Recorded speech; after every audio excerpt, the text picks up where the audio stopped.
It's a beautiful color though. It's like a hunter green. And that fork is wide. It's a carbon fork, super wide. You can put panniers on there later if you want. Got the bike's twisted. Hole in the middle, which is good. Mid-range component on there.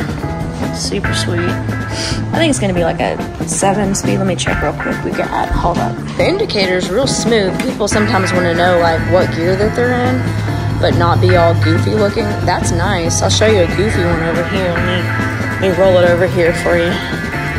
The big goofy indicator right there. It's just wide and clunky looking.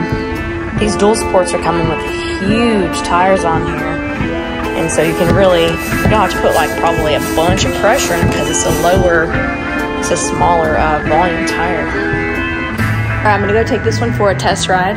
I know it's way too big for me, but we're gonna ride it over in the church parking lot over there and kind of feel how the tires feel, because that should be a lot of comfort. And I think I'd probably do less, but I think I put around 25 in the front and 40 in the rear.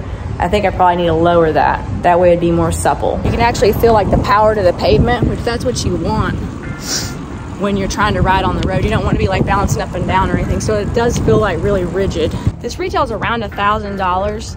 It's not bad because I was worried about that front fork. It's carbon. The other ones had a shock on the front, which to me, I mean, I'm a mountain biker. I'm like, I mean, everything has to have a shock on it, right? Well, sometimes you want a little bit more efficiency.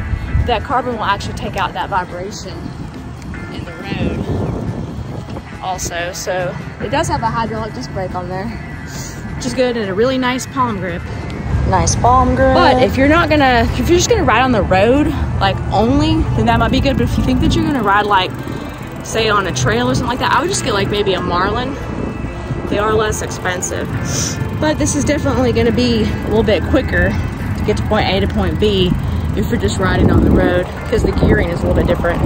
It has a really wide ring and it's a 10-speed on the rear. What's up, y'all? I just got back from a little test ride in the church parking lot.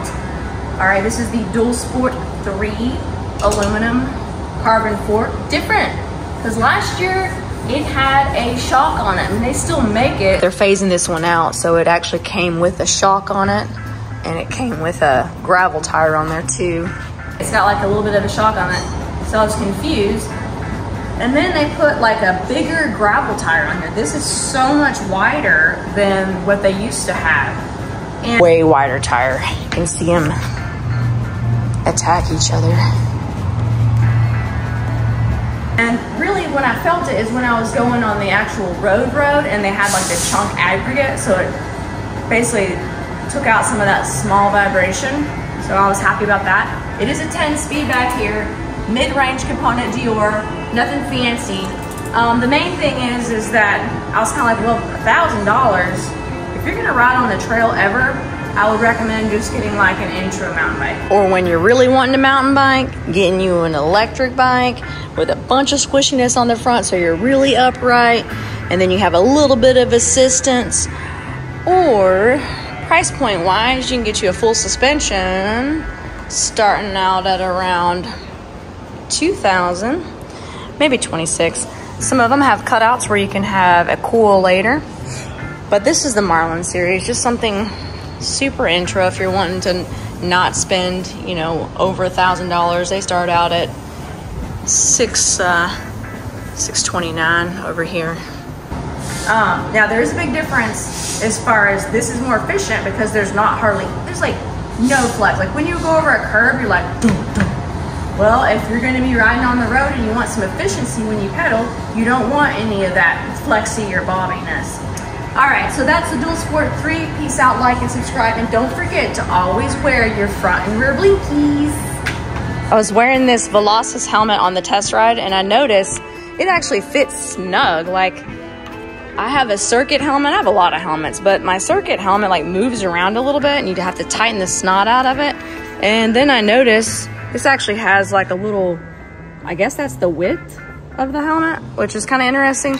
But it felt like I wasn't like swimming in the helmet. Of course, it's got MIPS in there and all that good stuff.